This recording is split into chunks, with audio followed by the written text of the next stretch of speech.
Baik, di sini saya akan menjelaskan tentang perkembangan kognitif pada masa dewasa. Yang pertama, ada kognisi pada masa dewasa awal. Kognisi pada masa dewasa awal ditandai oleh perubahan eksternal dan internal. Pada masa ini, umumnya terjadi pada anak usia 18 tahun sampai 30 tahun. Lebih jelasnya, masa ini adalah masa pencarian, pemantapan dari masa reproduktif ke masa yang lebih lanjut dengan penuh masalah dan ketegangan emosional.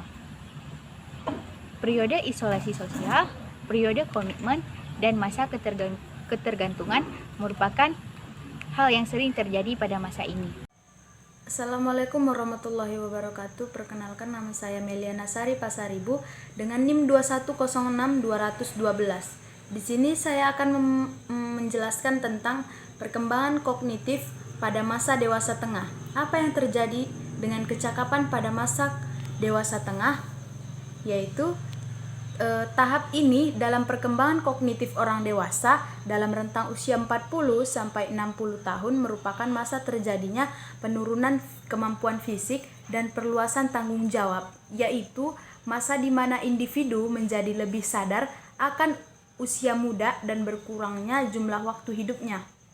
Ini adalah titik di mana seseorang berusaha meninggalkan sesuatu yang mempunyai makna kepada generasi selanjutnya. Ketika ia sudah mencapai dan mendapatkan kepuasan dalam karir, masa ini mencakup keseimbangan antara pekerjaan dan tanggung jawab yang dimiliki di tengah-tengah perubahan fisik dan psikologis yang terjadi seiring dengan proses penuaan yang berlangsung.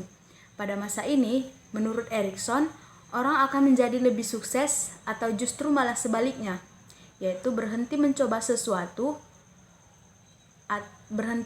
mencapai sesuatu. Pada tahap ini, mereka akan mulai memiliki rasa kasih sayang terhadap milik dan hasil usahanya, mencurahkan perhatian dan berbagi. Sisi negatif dari fase ini berupa salah satu efek psikologis masa dewasa tengah adalah stagnasi yang terjadi ketika individu mulai menjadi egois dan hanya fokus dengan dirinya sendiri. Baiklah, saya akan menjelaskan tentang kognitif di masa dewasa akhir. Pengertian dewasa akhir. Menurut Erikson, tahap dewasa akhir memasuki tahap integrity vs despair, yaitu kemampuan perkembangan lansia mengatasi krisis psikososialnya. Banyak stereotip positif dan negatif yang mampu mempengaruhi kepribadian lansia. Integritas ego penting dalam menghadapi kehidupan dengan puas dan bahagia.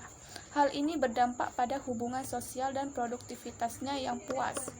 Lawannya adalah despair, yaitu rasa takut mati dan hidup terlalu singkat, rasa kecewa. Beberapa cara menghadapi krisis di masa lansia adalah tetap produktif dalam peran sosial, gaya hidup sehat, dan kesehatan fisik.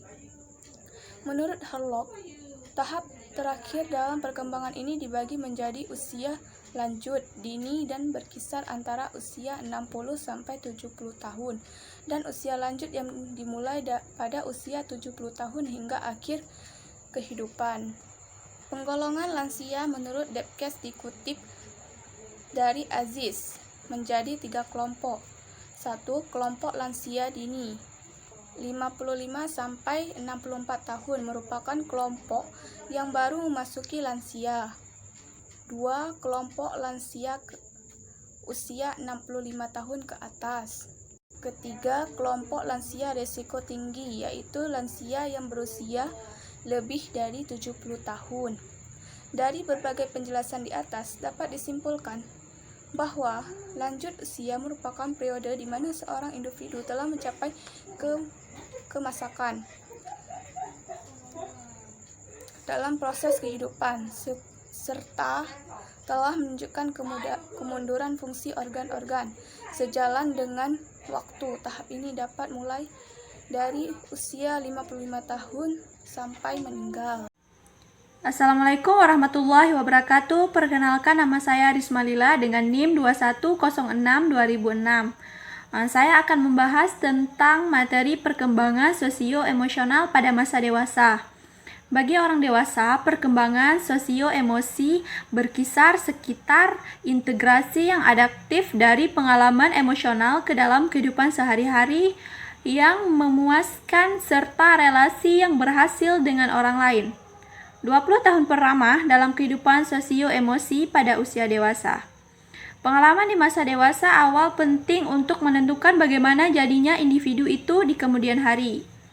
Yang pertama ada temperamen. Temperamen yaitu gaya perilaku dan karakteristik respon emosi yang sifatnya individual. Yang kedua ada kelekatan. Kelekatan muncul di masa bayi dan turut memakan peran penting dalam perkembangan sosio-emosi seseorang. Yang ketiga ada keintiman. Keintiman atau keterbukaan diri atau self-disclosure dan berbagai pikiran-pikiran personal merupakan tanda keintiman. Yang keempat ada ketertarikan. Orang tertarik dengan orang lain yang memiliki sikap, nilai, dan gaya hidup yang sama karena adanya validasi konsensual. Yang kelima, persahabatan. Masa dewasa memberikan kesempatan untuk menjalin persahabatan baru. Kami kehidupan sebagai hal yang berarti dan koheren secara keseluruhan akan menghadapi masa lanjut dalam kehidupan mereka dengan perasaan berarti dan ras alat yang kecil terhadap kematian. Tidak adanya integrasi penyebab individu dipenuhi perasaan takut dan putus asa. Selanjutnya ada penelitian mengenai perkembangan sosio-emosional di kalangan individu dewasa. Paditis mengenai perkembangan sosio-emosional dan penuaan pengungkapan bahwa tokoh benar dalam pandangannya bahwa berarti adalah perhatian penting bagi individu dengan akhir. Meskipun demikian, ia mungkin terlalu berlebihan dalam memandang arti bukan hanya berarti dari masa lalu tetapi juga dari masa terkini. Teori selektivitas sosio-emosional menyebutkan bahwa bukan hanya usia tua yang mendorong individu untuk memaksimalkan arti positif masa kini, tetapi juga keterbatasan untuk individu dewasa awal yang diminta untuk membayangkan memiliki waktu yang terbatas. Misalnya, mereka pergi untuk waktu yang cukup lama, memperhatikan pola pemaksimalan penggunaan waktu yang sama, yaitu bersama teman dan anggota keluarga utama dalam lingkungan sempit. Seiring bertambahnya usia, keterlibatan dalam kehidupan terkini individu dapat menjadi sumber vital untuk perasaan berarti. Semakin individu dewasa aktif dan terlibat dalam kehidupan, semakin puas mereka dan semakin besar kemungkinan mereka akan tetap sehat. Kemampuan untuk mengatur emosi, memaksimalkan pengalaman positif terlihat menjadi hal inti dari penuaan. Penelitian menemukan bahwa keuntungan pengaturan emosi dapat memiliki konsekuensi jangka panjang. Dalam sebuah penelitian, orang tua yang telah mengekspresikan sikap positif terhadap penuaan 20 tahun sebelumnya, rata-rata hidup 7,5 tahun lebih lama dibandingkan mereka yang memandang penuaan sebagai hal yang negatif. Faktor penting dalam hubungan antara sikap dan umur panjang adalah kepercayaan individu bahwa hidup itu utuh, penuh harapan, dan berharga. Perkembangan sosio-emosional pada masa dewasa tengah. Menurut Erikson, sesuai resolusi dilema keintiman versus isolasi, individu dewasa mengalihkan perhatian pada generativitas versus stagnasi. Generativitas berarti membuat kontribusi bagi generasi berikutnya. Perasaan bahwa individu membuat kontribusi bertahan lama dan berharga bagi dunia, berhubungan dengan tingkat kesejahteraan psikologis yang tinggi. Meskipun Erikson tidak berpikir bahwa pola asuh sendiri merupakan jaminan untuk generativitas, dia meyakini bahwa pola asuh dapat menjadi cara menjadi cara untuk mencapai perkembangan penting ini.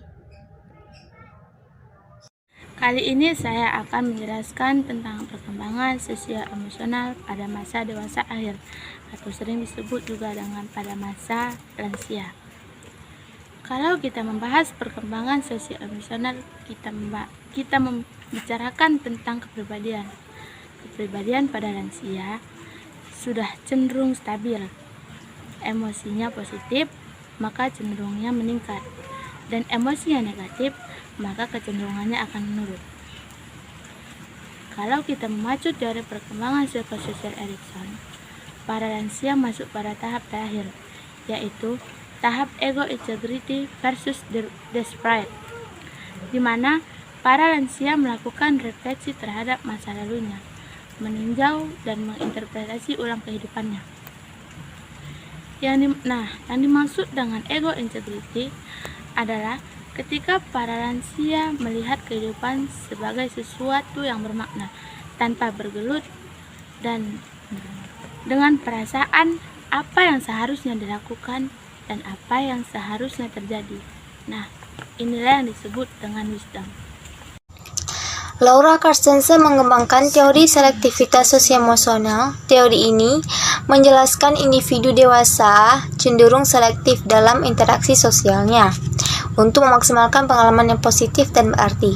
Teori selektivitas sosio-emosional menyebutkan bahwa bukan hanya usia tua yang mendorong individu untuk memaksimalkan arti positif dari masa kini, tetapi juga keterbatasan waktu.